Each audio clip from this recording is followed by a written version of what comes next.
楼上那个有华语的 PPT 吗？有没有看到？有，好 ，OK， 好。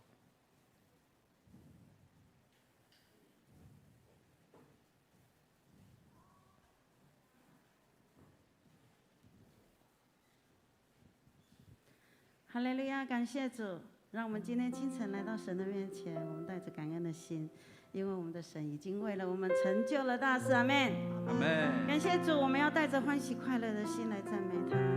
我们久违的实体聚会，唯有神的平安在我们里面，我们要宣告神的得胜，而且要来领受更多的恩典。我们要来敬拜他，赞美他，好不好？我们要在敬拜之前，我们站立起来，我们将最大的掌声归给我们的神。我们欢迎圣灵在我们当中帮助我们，充满我们，释放我们，开我们的口，开我们的心来赞美他。哈利路亚，哈利路亚，哈利路亚，阿们。我们拍掌来赞美我们的神。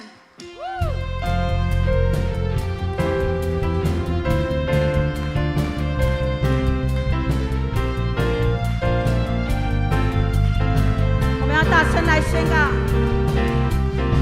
我们的主已经降临，他满有荣光，满有怜悯。我们要将最大的荣耀颂赞归给他。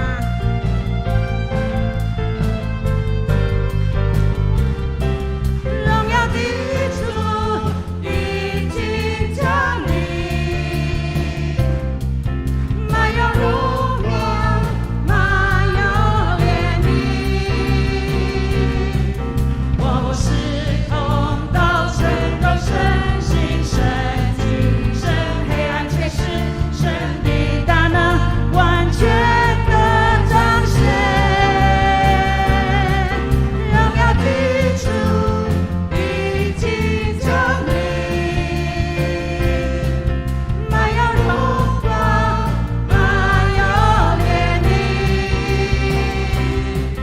我时空到成肉身心神精神黑暗却是神的大能完全的彰。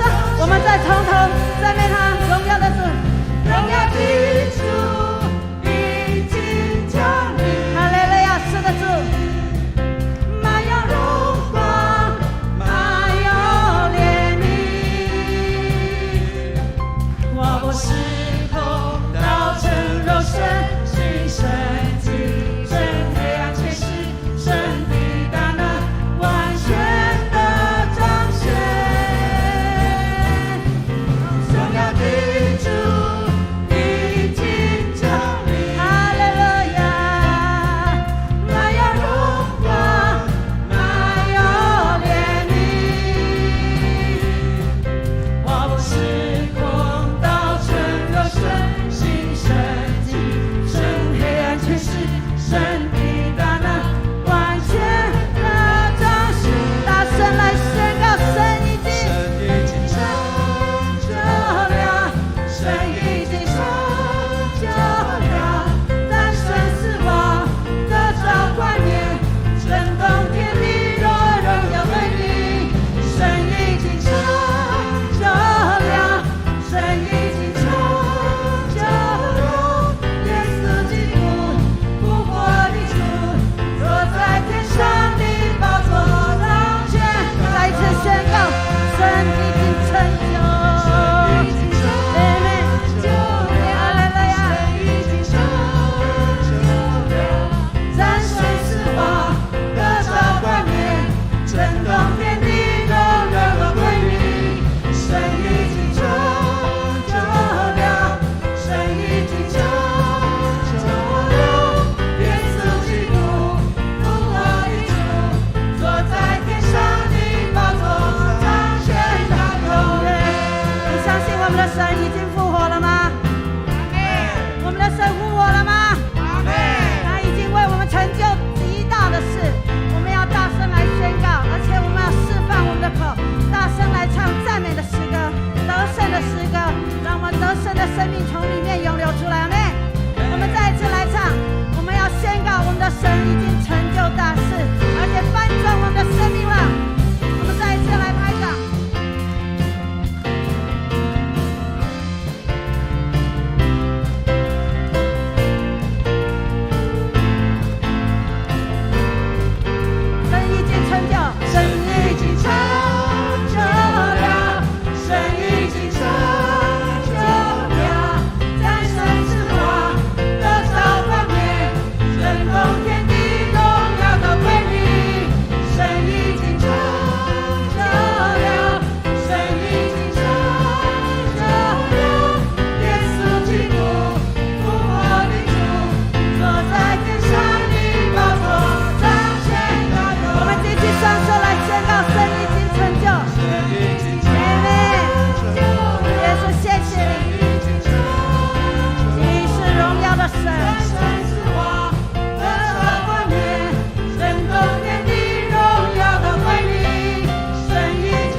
生的耶稣坐在我们当中，那坐着为王掌权我们的生命。我们一起同声开口来祷告。哈利路亚！亲爱的耶稣，我们赞美你。主啊，你是荣耀的君王，你是从死里复活，而且又得胜有余的神。主啊，我们今天来到主你的施恩宝座前，主啊，帮助我们带着极大的信心，因为我们相信主你的生命，你那复活的生命已经在我们里面了。主帮助我们，让我们软弱的身体，主啊，我们仍然能够有极大的信心。主你来翻转我们的生命，好叫我们能够活出活泼的信心来。主啊，让我们能够来到主你的面前，宣告你得胜的名。主啊，你得胜的宝座就设立在我们当中。谢谢你，赞美你，因为你是爱我们的神。主，我们要赞美你。哈利路亚！神已经成就，我们再一次来宣告。阿们。神已经成就了，神已经成就了，战胜死亡，得着冠冕，震动天地，荣耀都归你。神已经成就了，神已经成就了，耶稣基督复活的主，坐在天上的宝座，掌权到永远。神已经成就，神已经成就了，神已经成就了，战胜死亡，得着冠冕，震动天地，荣耀都归你。神已经成就了，神已经成就了，耶稣基督复活的主，坐在天上的宝座。再次大声宣告神已经成就了，神已经成就了，战胜死亡，得着冠冕，震动天地，荣耀都归你。神已经成就了，神已经成就了，耶稣基督复活的主，坐在天上。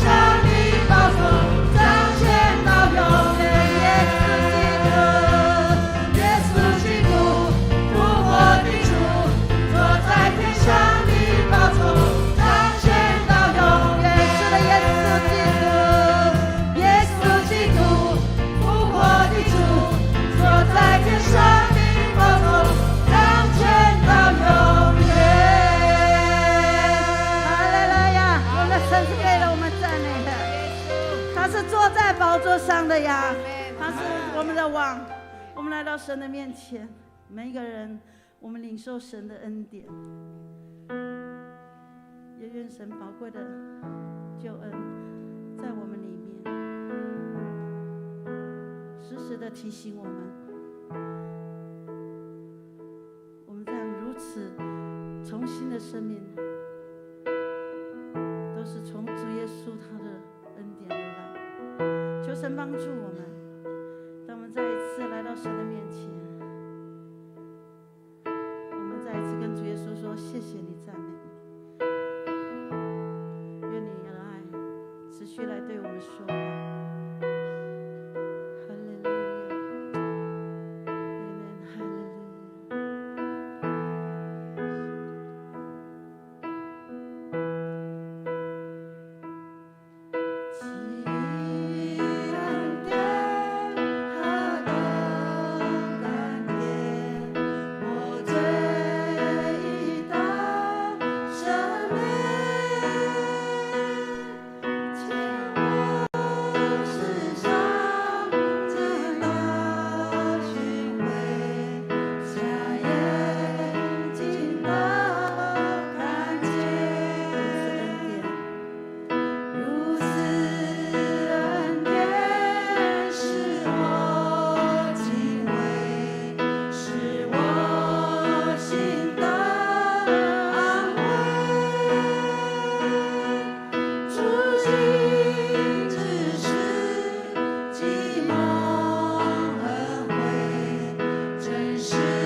有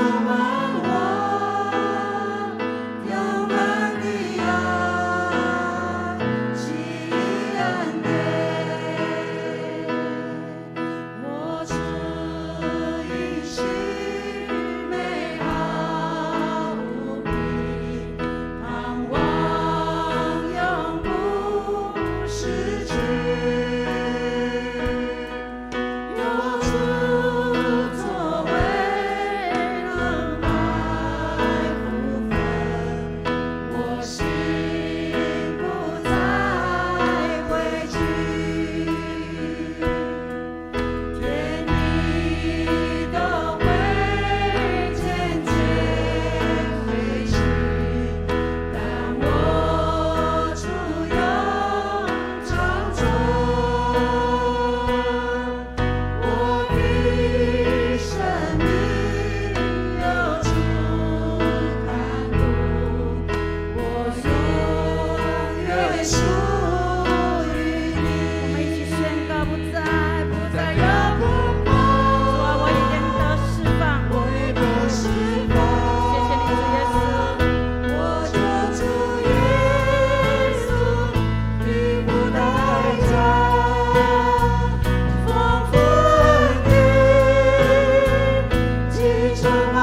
谢你。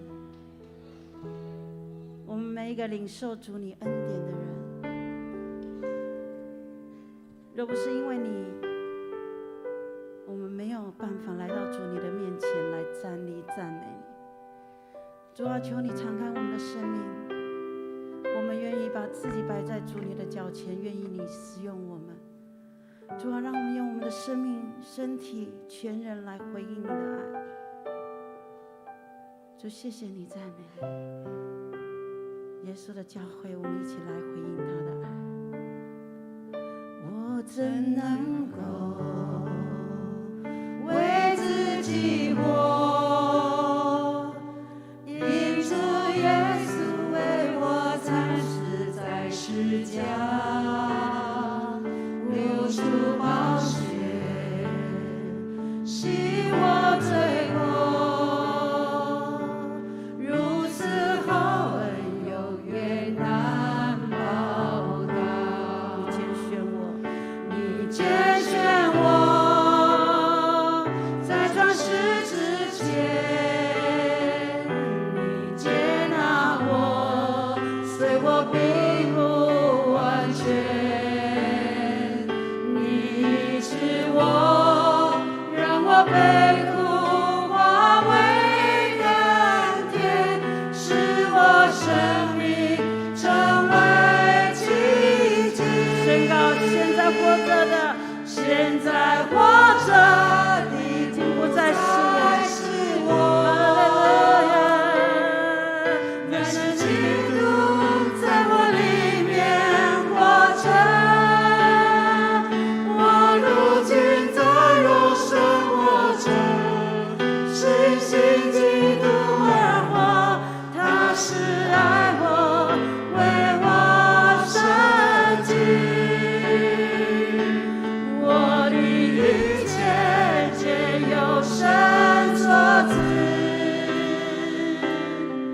生命本源于靠你而立。主啊，我有什么权利可以不为你而活？我将一切完全献入。现在活着了，现在活着的不再是我。宣告真是基督在我里面，在我里面活着。我如今在肉身活着，是信基督而活，他是爱我，为我舍己。我的一切皆由神所赐，生命本源于你用力而立。主啊，我有什么权利可以不为你而活？我将一切完全献。再一次跟主说，现在活着的不再是我，现在活着。我们举起我们的双手，跟主说，主谢谢你，是因为你乃是基督在我里面活着。耶稣，求你使用我我们。如今在肉身活着，是信基督而活，他是爱我，为我舍己。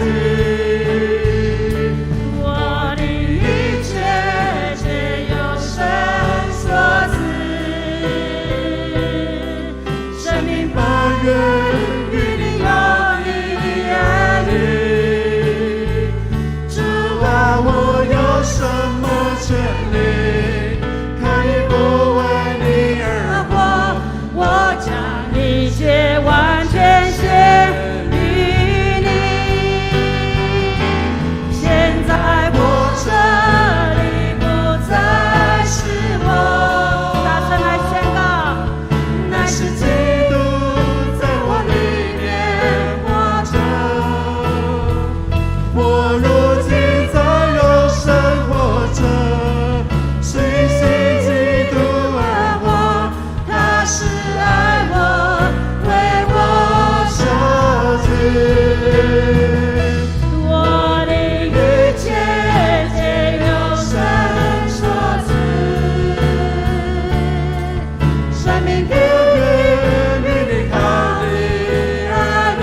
谢谢你，主谢谢你爱我们，让我能够来到主你的面前。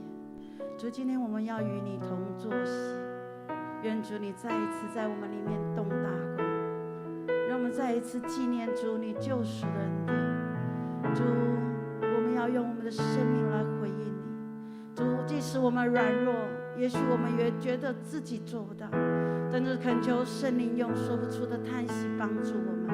今天清晨，我们来到主你的面前，再一次帮助我们，让我们用生命来回应你，用生命唱歌赞美你的时候，我们不是嘴上说，乃是愿意敞开我们的生命。主，你愿意我们做怎样，让我们就用我们怎样的生命来回应你。谢谢你，赞美你。我们要再一次将荣耀颂赞归给你，因为你的名是配得我们赞美。你是复活的神，你已经坐在宝座上掌权作王。主，我们谢谢你，赞美你。我们将一切的荣耀颂赞都归给我们的神，我们用最大的掌声回应他，赞美他。哈利路亚！谢谢你，主耶稣，我们赞美你。哈利路亚，阿门。我们依然站立，我们一起用新的诫命作为信仰告白，请。要尽心、尽性、尽意爱主你的上帝，这是诫命中的第一，且是最大的。其次也相仿，就是要爱人如己。这两条诫命是律法和先知一切道理的总纲。我赐给你们一条新命令，乃是叫你们彼此相爱。我怎样爱你们，你们也要怎样相爱。你们若有彼此相爱的心，众人因此就认出你们是我的门徒了。请坐。我们一起同心来祷告。慈爱的天父，爱我们的主，我们感谢你赐给我们恩典，使我们可以来到主你的圣殿，我们可以同心敬拜你、赞美你、荣耀你的圣名。主，我们相信你是昔在、今在、永在的真神，你是我们永远的磐石，你是我们生命永远的依靠。主，我们更相信，当我们面对任何困难、任何环境的时候，主，你永远不离开我们。主，你的慈爱永远与我们同在。亲爱的天父，我们感谢你，你帮助台湾，使台湾的疫情可以受到控制，使疫情可以离开我们的生活，让我们可以慢慢恢复一切的作息。爱我们的主耶稣，今天我们要再一次与你同坐席，领受你赐给我们的圣餐。主，我们求你帮助我们，当我们在领受这个饼和杯的时候，我们能够省察我们自己，让我们能够都活出基督的样式，在每一天的生活当中。亲爱的圣灵，恳求你与我们同在，保守我们今天在这边的敬拜，从开始到结束，我们同心祷告，奉主圣名。这时刻来做报告。教会消息，第一点，本主日举行2021年第3次圣餐礼拜，敬请全体陪餐会员恭守圣餐，同沐主恩。第二，右昌教会公告，指挥中心宣布8月24至9月4日，防疫层级维持2级。本会所有的相关实体聚会将陆续恢复为实体或线上并行的方式实施。说明如下 ：A. 本会已获得内政部核准，每次100人以内的室内聚会。B. 主日礼拜部分，亲从在敬中礼拜、实体礼拜以80人以内。教会主堂台语礼拜、华语礼拜，采实体线上礼拜并行实施。第3场华语礼拜在敬中实体礼拜人数以80人以内。C. 各圣歌队主日礼拜暂时不献诗，但周间可以练习，唯需依照防疫规范来进行。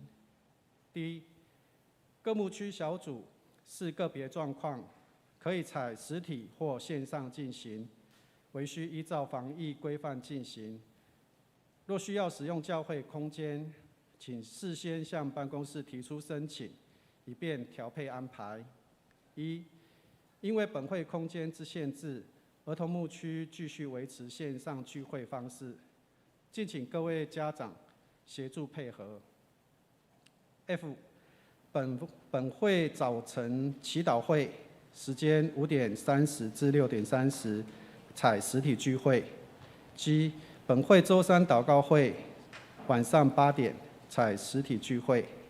H， 中保代祷事工自9月份起恢复服事。I， 真爱林社区照顾关怀据点自9月7日起有条件恢复聚会，需事先报名。J， 区域事工依照防疫规范及实际状况自行决定实施的时间及方式。以上，敬请弟兄姐妹留意配合。第3点，本会定于9月5日第2场礼拜要举行洗礼式，欲接受洗礼、坚信礼、小额洗礼者，请于本主日前向办公室报名。未参加幸福小组者，需上信仰告白课程1个小时。第4，下周主日下午3点30，在主堂召开9月份定期长执会，敬请全体长执出席，单位首长及同工列席。第5，本会2020年度第2学期信仰培育奖励金开始接受申请，凡依规定申请且符合标准者，请于9月12前提出申请。9月16日晚上8点召开奖励金小组审核，本会定于9月15日颁发奖学金。第6，幸福小组全球线上研习会定于10月2日至10月23 4个周六，上午9点30至下午4点举办，费用1200元，早鸟价800元，需8月31前报名。教会补助依规定提出申请，请各牧区小组于本主日前线上或洽办公室来报名。肢体消息，成人牧区定于本主日下午4点，在欧牧师家召开小组长会议，敬请牧区小组长准时出席参加。儿童牧区定于9月5日下午1点30至3点30举办Church 升级礼拜，地点副堂，当天早上线上聚会改为下午实体聚会，许多精彩的内容等着你，欢迎各位小朋友参加。教会圣歌队选举：1. 松联圣歌队定于9月2日星期四上午8点30举行下届干部选举，敬请关心及代祷。2. 妇女圣歌队定于9月4日周六下午8点举行下届干部选举，敬请关心及代祷。互助社助学贷款零利率专案，即日起至协会每学期补助的额度额满为止，停止受理。欢迎就读本国政府立案的公私立学校之社员有意愿贷款，可以向互助社来洽询办理。补充报告，礼拜结束后请小会员至3楼会议室召开临时小会。教界消息，请欧牧师。各位兄弟姐妹平安。我们高雄中会高北区今天下午要在光点教会举行那个高北区的区长及同工的改选。我们本会的牧者，我们代议长老前往参加，请我们为此来代祷。第二件事值得我们高兴，我们本会出生的陈信昌牧师将于现在就是10点在台南中会长兴教会举行受洗礼拜我们也为恭喜陈牧师，也为陈牧师及他家人来祷告，愿主赐福。谢谢。这首歌我们一起来看圣经，路加福音第15章11至32节。路加福音第15章11至32节。11节，耶稣又说：一个人有2个儿子，小儿子对父亲说：父亲，请你把我应得的家业分给我。他父亲就把产业分给他们。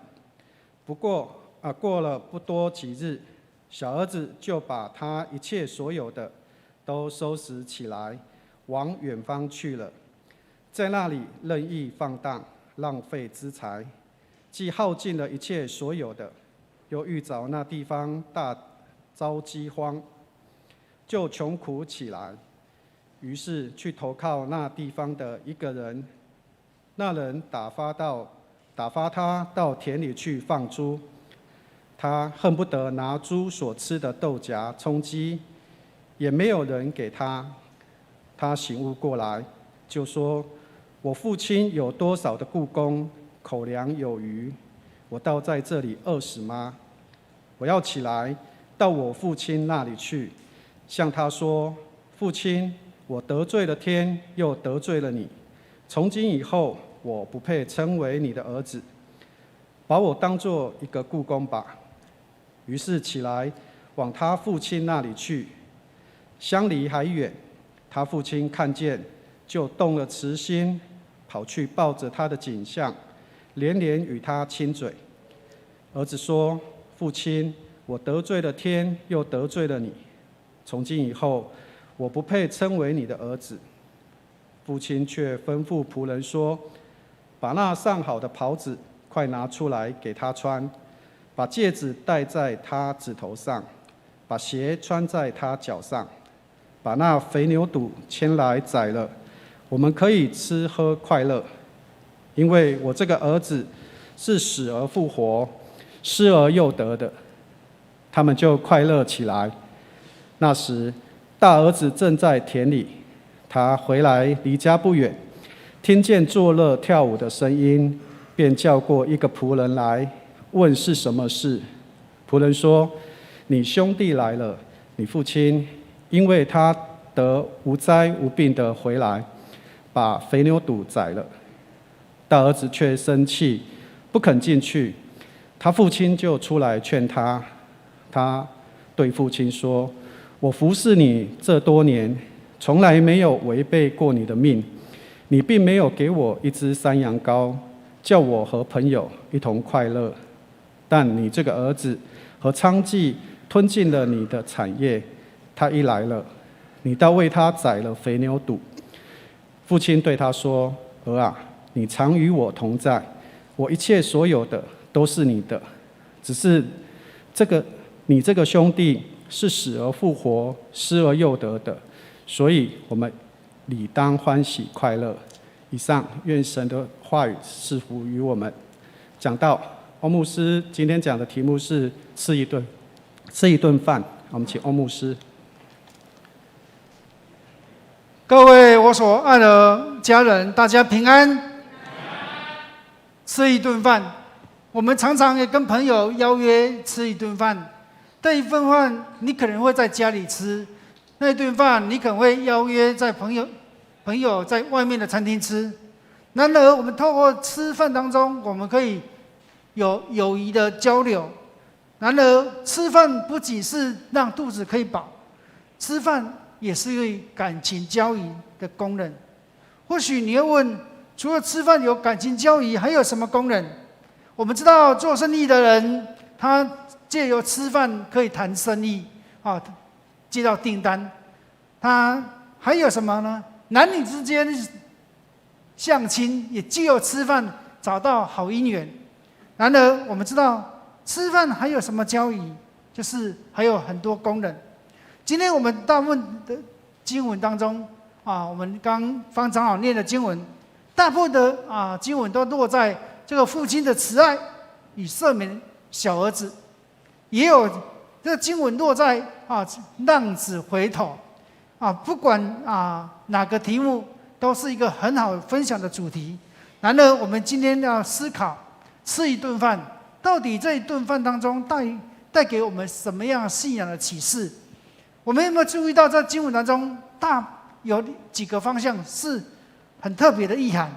第一个，大儿子知道父亲为弟弟摆设宴席，他的反应是什么？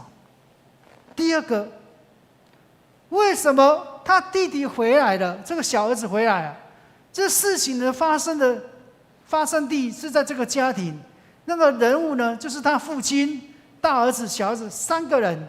为什么他小儿子回来，那个父亲还吩咐仆人去邀村庄的人一起宴乐吃喝呢？为什么？那跟其他人有什么关系？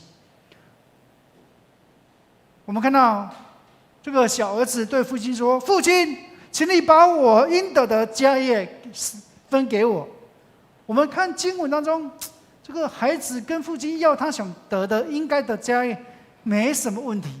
然而，我们从整个犹太背景来思考，那这个小儿子这样跟父亲要，到底有什么不对？我们要回到犹太律法当中，犹太律法规定，在长辈父母亲还没过世之前，不可以要求分财产。在父母亲还没过世之前要分财产，等于是咒诅父母亲早一点死。另外，在犹太的风俗习惯，长子可以继承父亲的2倍的财产，而小儿子呢是得到父亲的产业的1/3。然而，我们看到小儿子，即便只有1/3的父亲的财产，他也求他父亲说：“我把我该得的产业给我。”如同刚刚牧师说的，这是对父亲生命的咒诅。对犹太人来讲，是一个大不孝。他不仅是大不孝，他也违反了犹太的律法跟风俗。所以我们看到儿子要求分财产，代表当分了财产之后，这个父亲不再是这个家庭的资源的分配者。同时，这个儿子呢，拿了父亲的财产之后，他也不再是这个家里的一份子，因为变成他已经独立出去了。所以，我们看到这个小儿子做这么大逆不道的行为，那父亲呢？父亲会在整个犹太民族当中会成为人的箭靶，会指责，会被人嚣张指责说你是怎么教孩子的？为什么在你还没过世之前，你儿子对你做了这么大不孝的要求？那整个犹太的社群当中，对这个父亲会相当的不谅解。这个父亲也在犹太社群当中是抬不起头，因为他被人看轻，不会教小孩。所以我们看圣经当中，过不了几日，小儿子就把一切所有的都收拾起来了，往远方去，在那里任意放荡，浪费资财。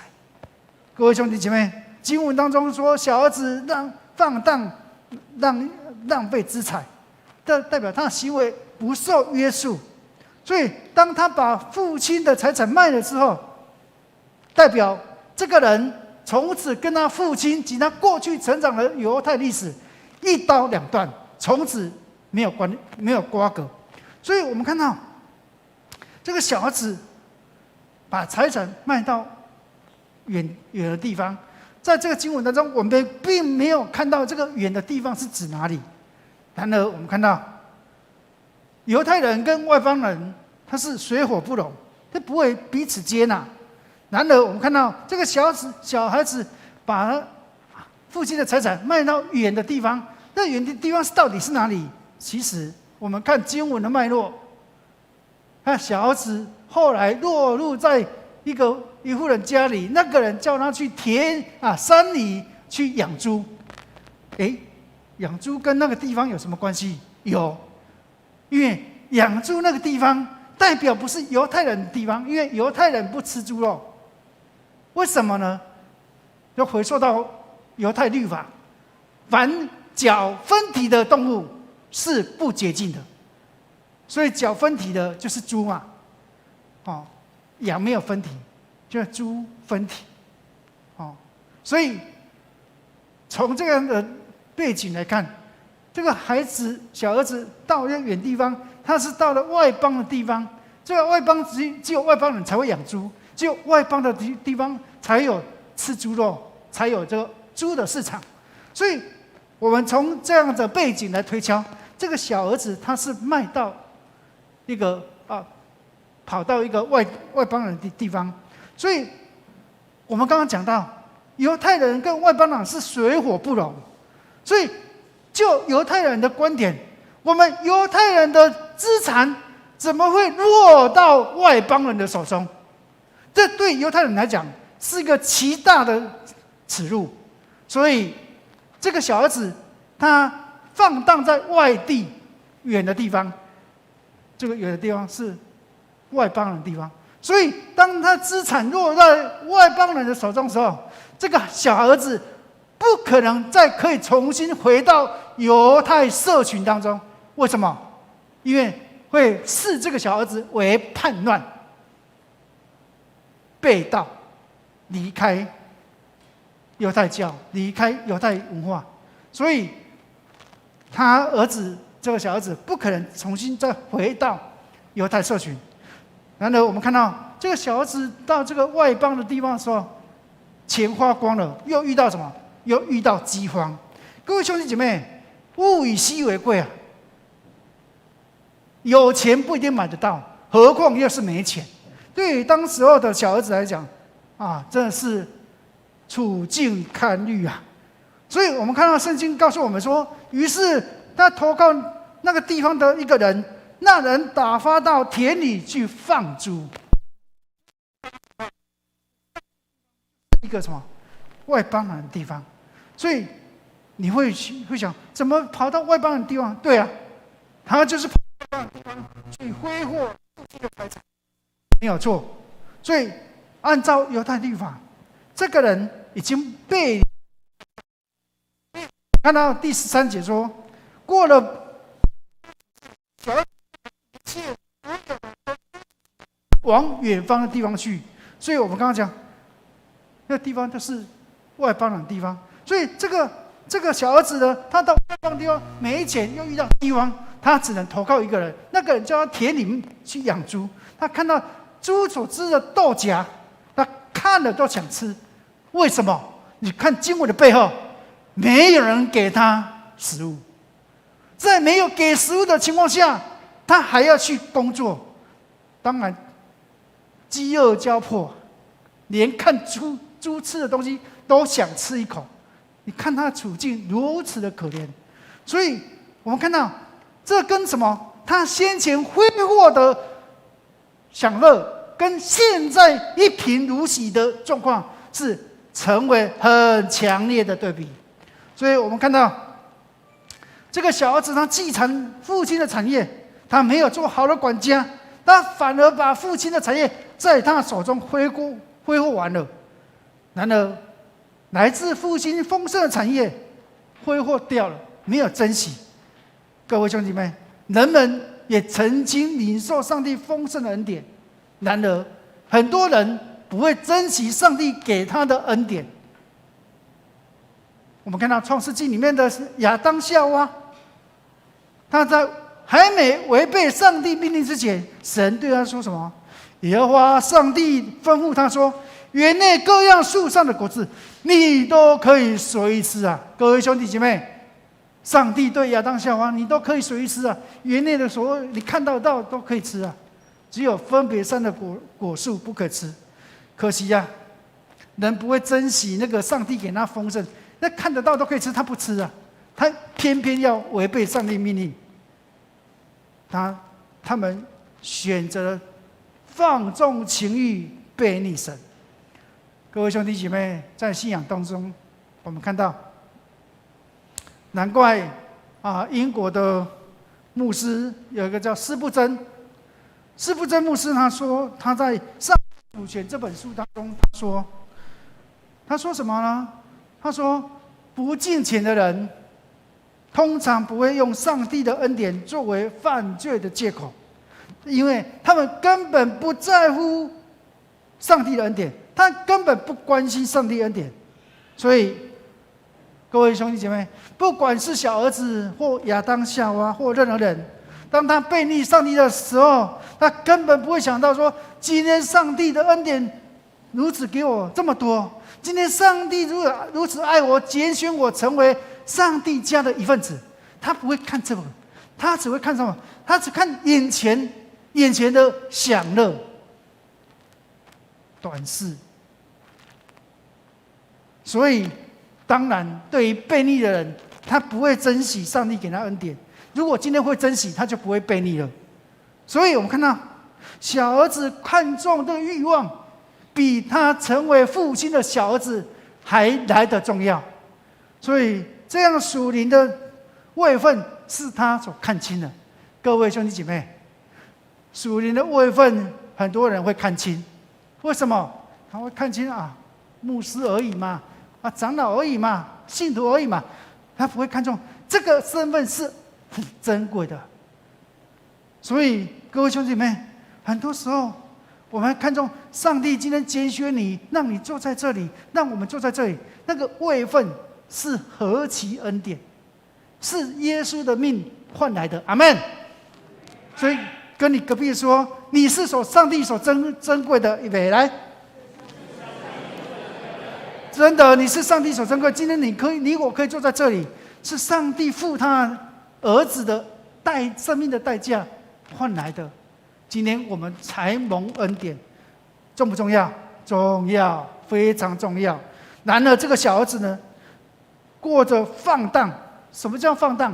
不受约束，不受父亲的约束。他拿了父亲的财产，到了远方外邦的地方去享乐放纵。后面的经文写什么？他跟娼妓呀，他不是要吃喝玩乐，他还嫖妓耶。然后五专有人生会五专哦，5个专呢，哪个专？吃喝嫖赌都专。好，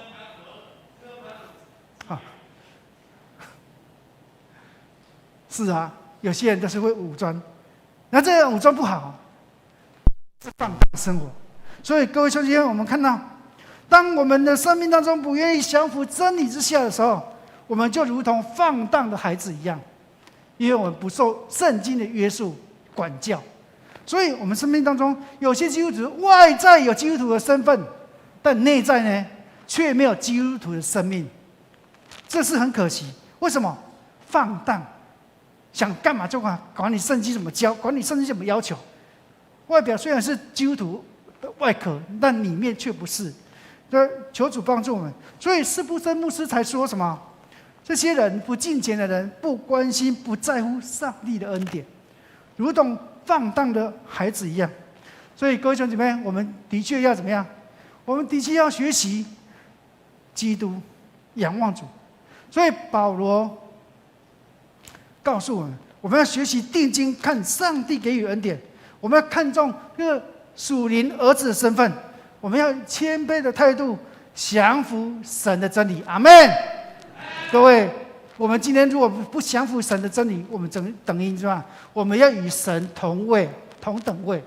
我们要降服，就是要跟上帝分得上下。神是在上，我们在下，这样我们才是叫做谦卑降服。所以保罗才写信给以弗所教会，说什么呢？说，我们一起来念这段经文好不好？预备来，你们学了基督，却不是这样。如果你们听过他的道，领了他的教，学他的真理，就要脱去你们从前行为上的旧人。这旧人是因私欲的迷惑渐渐败坏，又要将你们的心志改换一新，并且穿上新人。这新人是照着神的形象造的，是有真理、仁爱和圣洁。各位兄弟们，保罗告诉以弗所教会，你们如果学了他的道，领他的教，学他的真理，怎么样？就要脱去旧人的行为。这个行为，这旧人的是会迷惑你的，你要将那个让你心智改换一新的新人穿上。那新人的标准哪里？又是上帝的真理、仁义和圣洁穿在我们身上，让我们成为新造的人。阿们。各位兄弟们，你是新造的人吗？我相信。跟你隔壁说，你就是新造的人。预备来。所以我们想到，小儿子对父亲说：“父亲啊，我得罪了天，又得罪了你。从今以后，我不被称为你的儿子。”然后干嘛会说得罪了天？哪个天？三层天吗？不是，因为犹太人他们称上帝不敢直呼上帝，他以天为成为上帝的代名词，然后称呼得罪天就是得罪上帝。第二个，他说我又得罪了你，他得罪了父亲什么？因为这个孩子怎么样违背摩西的律法，咒诅他父亲的生命。所以我们看到小儿子说：“我得罪了天，又得罪你。”当然啦，他违反上帝的律法，没有孝顺父亲，也咒诅父亲的生命。所以，如同那个说白话，就是说，跟父亲说：“你要赶快死一死的，那财产赶快分给我。”是这样的道理。所以，这样的孩子哪会是孝顺？根本不是孝顺。所以我们看到，这个父亲曾经对这个孩子失望难过，所以这个孩子根本不奢望这个孩子的父亲可以让他回到面前恢复儿子的身份，所以他才想到啊，爸，那个你不要把我看作一个长工好了，当做长工来使唤，当做仆人使唤，我不配做你儿子，没有错。他有自知之明，没有错。然而父亲并没有照这样的对待他，所以父亲怎样重新的接纳。所以我们知道，在整个圣经的经文脉络当中，讲到小儿子醒悟过来。各位兄弟姐妹，人的生命如果单单只有醒悟，心思却没有改变悔改，人就是于事无补。悔改不需要回到父神面前悔改，悔改不是说啊，我现在偷东西，我下次不偷，或者我改邪归正，这就是一时的一个事件的改变。真正的人生命要釜底抽根，整个生命改变，就是要回到上帝面前悔改。阿们。所以我们看到小儿子的父亲如同天父一样，面对孩子的悖逆咒诅，这个父亲依然用怜悯的心接纳他的儿子回到他面前。于是圣经说什么？于是起来往他父亲那里去，相离还远。当他父亲看见了，就动了慈心，跑去抱他的颈项，连连与他亲嘴。各位兄弟妹，我们看到有没有注意到？这个父亲看到小儿子都还没跟父亲说：“父亲啊，我错了，父亲，我得罪你了。”孩子都还没开口，父亲就已经跑去抱他的颈项，亲他了。代表什么？代表父亲早已原谅他，早已接纳他。各位兄弟妹，父亲用跑的，代表什么？用最短的时间、最短的空间来跟他儿子相拥。所以我们看到这个经文当中有个很特别的几个项目。第一个，看见了，眼睛动了；第二个，动了慈心了，心动了；第三个，跑去怎么动？脚动了；第四个，父亲看到儿子拥抱他，哪里动了？手动了哈。最后，父亲抱着他之后，怎么样？亲他的颈项，哪里动了？嘴动了，口动了。各位兄弟妹，父亲全人的身体都动了，代表小儿子他如果是只有光心理领悟，没有真实的悔改，依然得不到父亲的接纳。然而，我们看到我们的信仰都要信仰就是我们外在行动的行动，还要加上内在的感动啊。跟牧师说，外在的行动加内在的感动啊，形成了悔改。阿们。所以不是只有心里悔改，行动不见，也不是只有外在的做样子，心里没有真实悔改，这都是悔改一半。真实的悔改就如同刚刚讲的，所以我们知道，一个罪人的祷告不是因为你祷告了，上帝才原谅你，而是当人有一个悔改的心的时候，上帝早已赦免了他。如同这个父亲看到儿子的时候，还没听到儿子讲话，他就怎么样？跑去接纳他。这个父亲早已原谅他了，早已接纳他了。上帝就是如此，所以上帝不是听了你的祷告之后他才原谅你，而是当你有心里罪人有悔改的心的时候，上帝早就原谅你了。阿们。所以各位兄弟姐妹，这个父亲看到孩子之后，吩咐仆人怎么样？拿上好的袍子给他穿，把戒指给他戴，还穿上脚上的鞋。各位兄弟姐妹，那代表什么？袍子代表身份，小儿子身份恢复了。第二个，戒指代表权柄。过去的权柄戒指上面有刻字，所以你的买卖的印章不在于你的刻的，他的权柄就在印章上。所以你看约瑟，他拿到有没有戒指呢？那个戒指就是权柄，那个戒指上面刻名字盖下去，就代表你本人。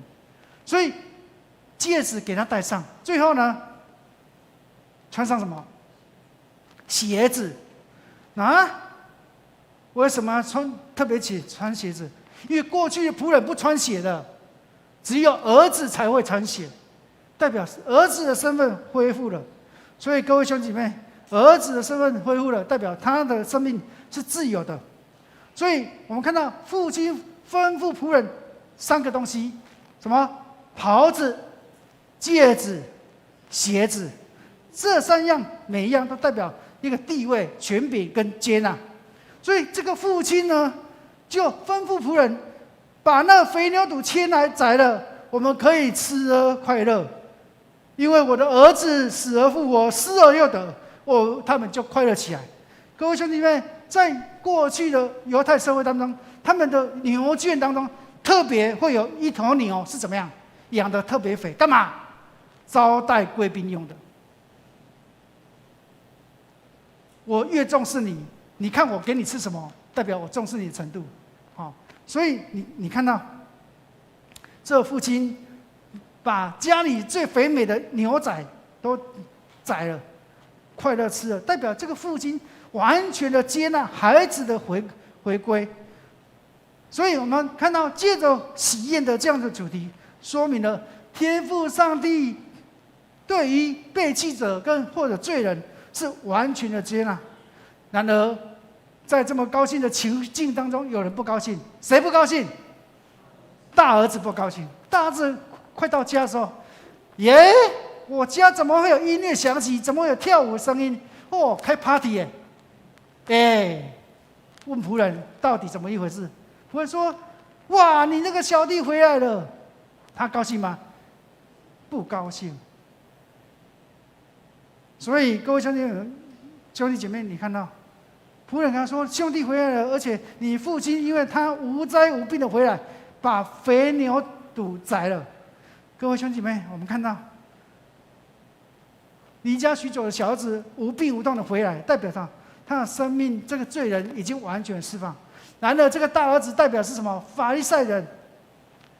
法利赛人他们怎么样？自认为他们没有罪，他们自认他们所有行为符合天父上帝的期待，所以耶稣才常常用健康跟生病的成为一个对比。在圣经里面，我们看到圣经里面当中，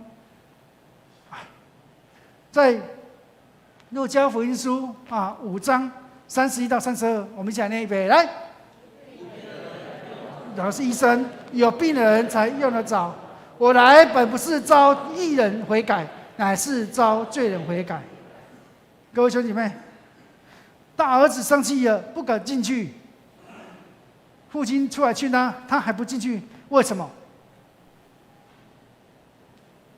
有一个美国的牧师叫做提摩太·凯勒，提摩太·凯勒牧师，他的教会有6000多人会友，他牧养的救赎主长老教会，他写了一本书叫《挥霍的上帝》，这个凯勒牧师呢，提摩太·凯勒牧师他说，很多信徒像大儿子一样，为什么？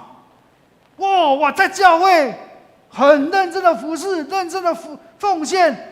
我认真的摆上，上帝啊，该给我的给我吧。结果上帝给他的不如他其他的，他反而对上帝怎么样？生气呀！哎呀，上帝啊，我这么认真奉献，你才给我这么一点啊！不满意耶，还对上帝生气耶！各位兄弟姐妹，我们看到很多人认为他行为的良善正派的行为，可以得到上帝奖赏的途径，然而当你的期待落空的时，你的生气就落入捆绑当中。所以我们知道，我们的生活不一定是按照我们期待的方式进行，所以很多基督徒会常觉得上帝亏欠他，如同这个大儿子，我做这么好，你没有给我这样的祝福，所以大儿子才会说什么？我服侍你这么多年了，我从来没有违背你的命令哦。你并没有给我一只山羊羔，给我跟我的朋友一起快乐哦。为什么？大儿子觉得他做得很好啊，我从来没有违背你的命令啊。有没有像基督徒？很多基督徒就是这样啊。我家3代的基督徒啊，我都很敬虔啊，都每个礼拜都准时来教会报道啊。上帝呀，我怎么没有那么多祝福给我？怎么那个刚进来的比我还多？生气呢？各位兄弟姐妹，大儿子不愿意赦免那个放荡的弟弟，因为他没有以爱来接纳这个弟弟回来家庭。各位兄弟姐妹，我们看到父亲吩咐仆人宰了肥牛，大家一起吃喝。各位兄弟姐妹，为什么这个哥哥根本没有跟弟弟和解，根本没有与弟弟互相的接纳，所以他哥哥生气啊。所以你会想说，我们刚刚讲到，这个明明这个小儿子离家是他家的事，大儿子生气也是他家的事，父亲分财产也是他家的事，结果父亲还吩咐仆人说，你邀了村庄的人一起宰了肥牛肚一起吃喝。你会想到奇怪，发生地的人事物都在家里，那跟家人跟其他村庄有什么关系？重点因为他儿子的悖逆，是整个村庄人都知道，儿子的悖逆是应该用石头打死，所以他儿子要回来，父亲预备了这些牛肚，邀请村庄来人一起吃喝，干嘛？就是同时宣告，我这个儿子不再悖逆了，我这个儿子失而复得了，我这个儿子我重新接纳了。所以当他回来的时候，你们不可以用石头丢他。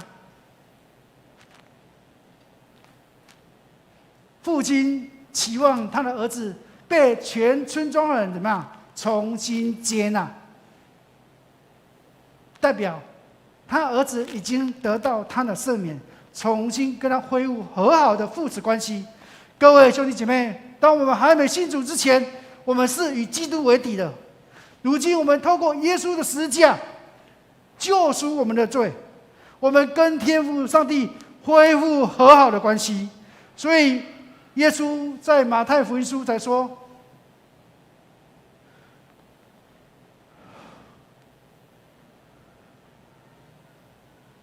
帮我按一下，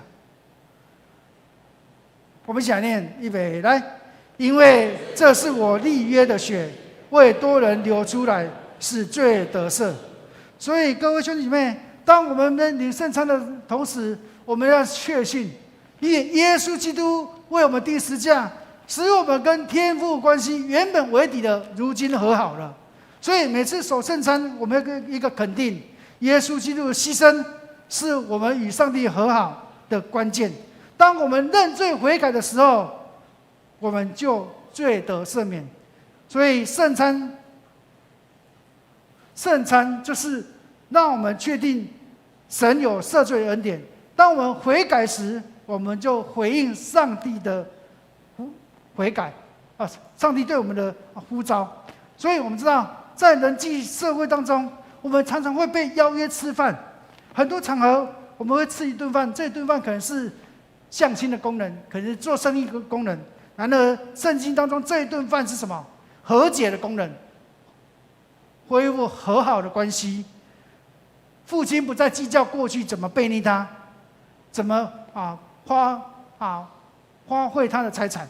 然而，我们看到，这个父亲看到儿子，马上吩咐仆人穿上袍子，戴上戒指，穿上鞋子，代表什么？对这个儿子接纳赦免。所以，相对的，这个大儿子拒绝了父亲的邀请，不愿意跟小儿子同桌喜乐，因为他没有跟弟弟恢复和好的关系，他没有用爱来接纳弟弟。所以，各位兄弟姐妹，当关系没有和好，就不用谈到赦免。所以，今天我们在圣餐当中，我们纪念主耶稣受定的前一晚，他说饼跟杯代表我们得到上帝赦罪的恩典。所以，我们与神和好。当你与神和好，你要与人也和好，我们生命当中才会领受赦罪的恩典。所以，犹太的一个使徒叫亚瑟因崔特。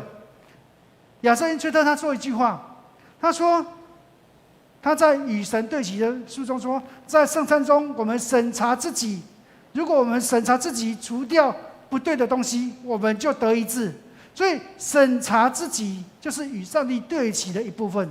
所以各位兄弟姐妹，当我们这时候在领受圣餐的同时，记得我们要在主面前审查自己，我们要认罪悔改，阿们，我们就得赦罪的恩典。我们一起来敬拜。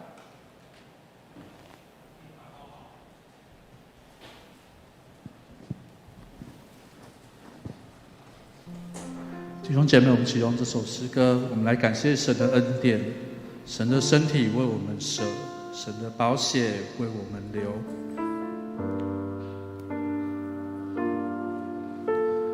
我们一起来赞美神。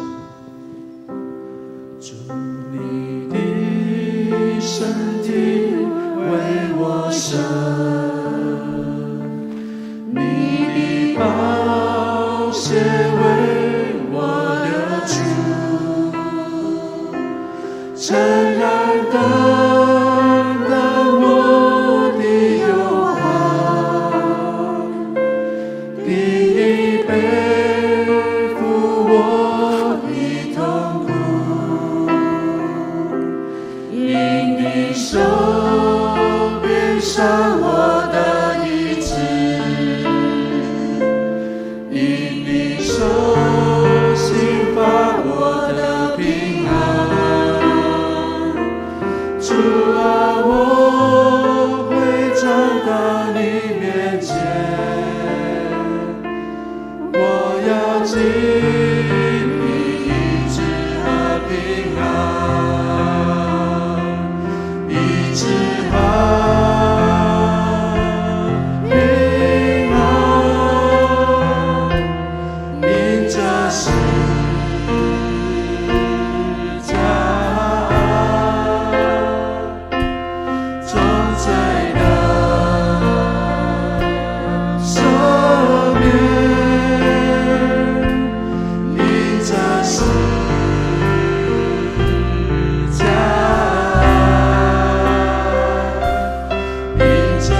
告因着十架，因之和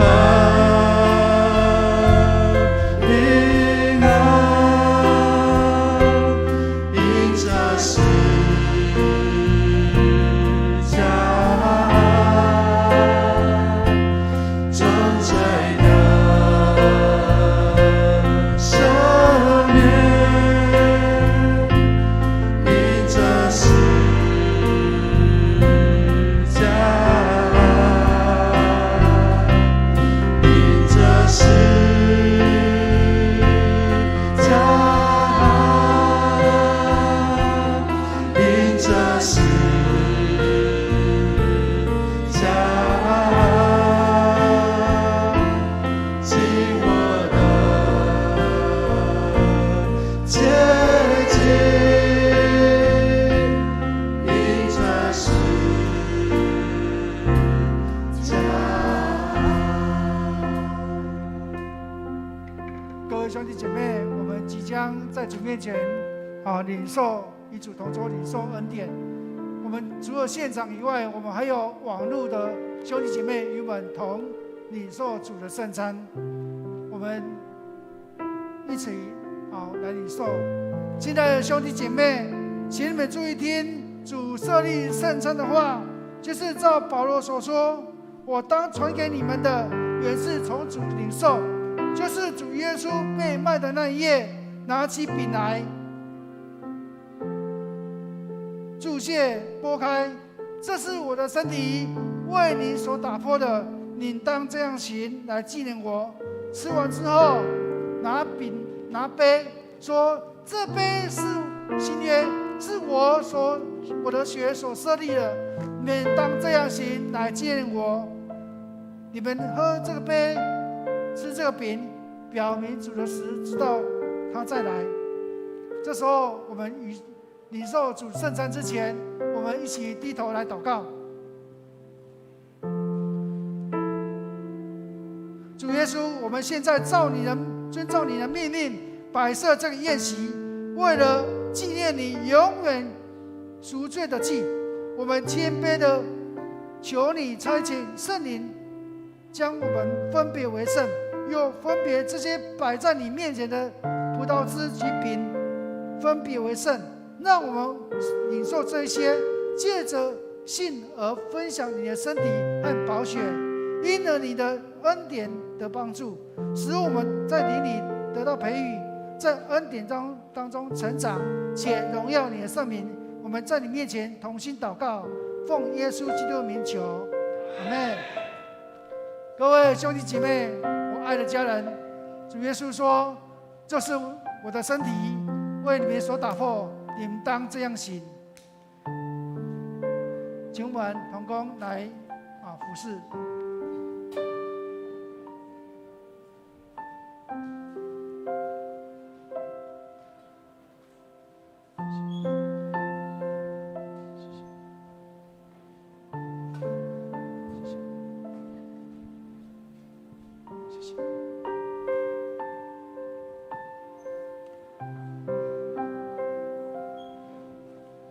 各位兄弟姐妹，不论你属于哪个宗派，欢迎你与主同桌。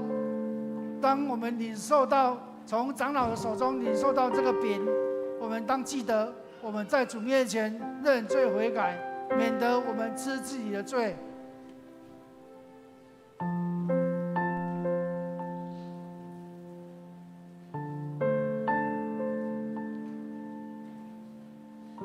当我们在主面前领受这个饼，我们当纪念主耶稣为我们所受的，我们当在主面前认罪悔改，免得我们吃自己的罪。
位兄弟姐妹，当你手中领到长老所服侍的圣餐杯圣餐饼，我们有哪位兄弟姐妹你已经受洗？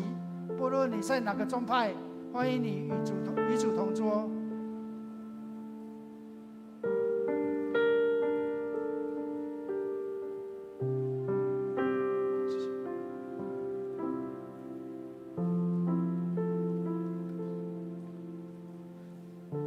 各位兄弟姐妹，主耶稣说：“这是我的身体，为你们所打破的，你们当这样行来纪念我。”我们同心来领受。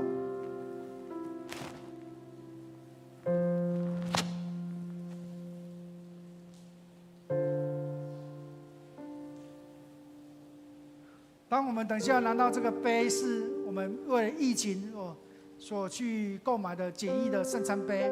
那我们等下你那圣餐杯的时候，这表面有一个凸出来的三角的，请你就是小心、很温柔的、慢慢的打开。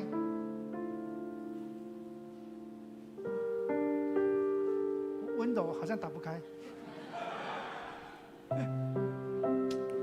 好，温柔打开了，就温柔打开小心的一一的打开，那你就可以领受这个圣餐杯。主耶稣说：“这杯是新约，是用我的血所流的，你们当这样行来纪念我。”我们请长老来服侍。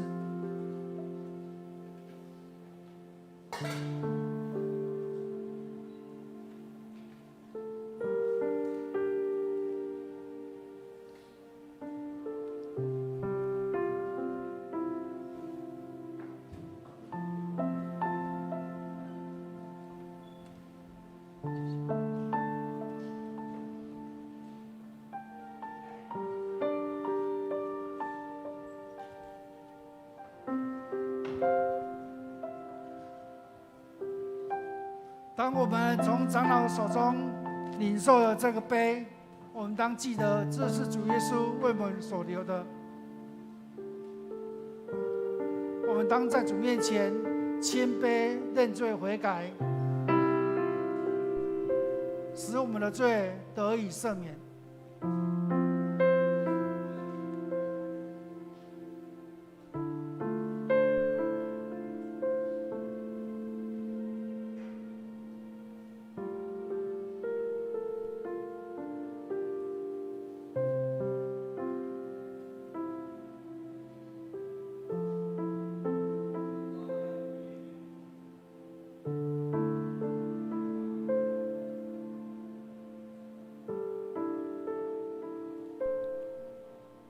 我们在线上网络的兄弟姐妹虽然我们不在实际的领受圣餐，但我们同样的动作、同样的心志，在主面前领受，与主同桌。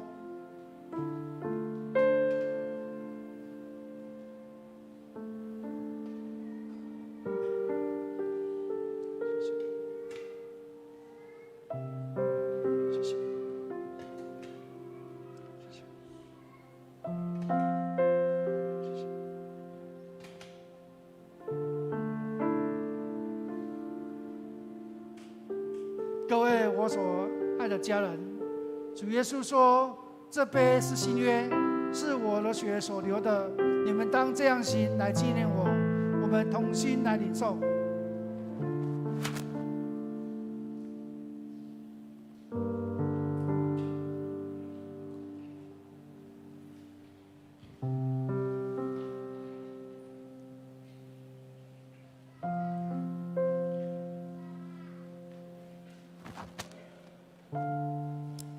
我们每次吃这饼、喝这杯，表明主的来，直到永远。我们同心来感谢祷告。无所不能的父上帝，我们诚心感谢你，因着你的大爱，我们领受你的圣餐，是我们培育灵魂的真实的食物。我们再一次让我们明白，你喜爱我们，保守我们，也让我们明白这是满有圣子奥妙身体的肢体，就是蒙福忠实的信徒，也是你永远国度的后裔。亲爱的天父，我们谦卑来到你面前祈求，当我们再次献上自己成为活祭时，求你鉴察接纳我们，同时求你以慈爱帮助我们，让我们持续在圣洁的交通，从今更能够荣耀你。奉耶稣基督的名祷告，阿们。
我们一起起立。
一起来感谢祷告。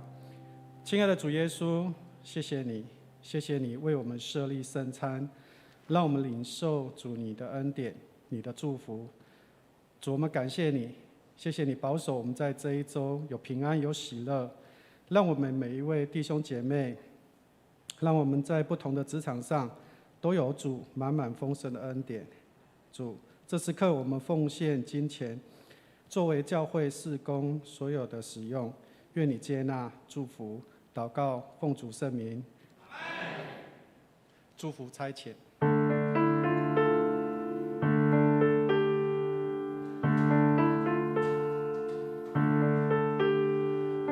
主必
祝祷，请欧牧师。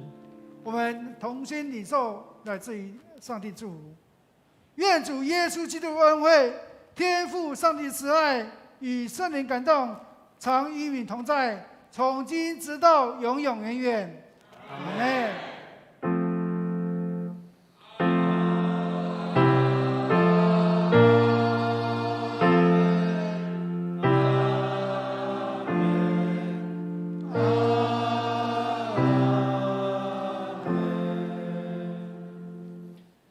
请坐，列祷必会。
没关系，没关系，有时间再起来哈。哎，记得12号。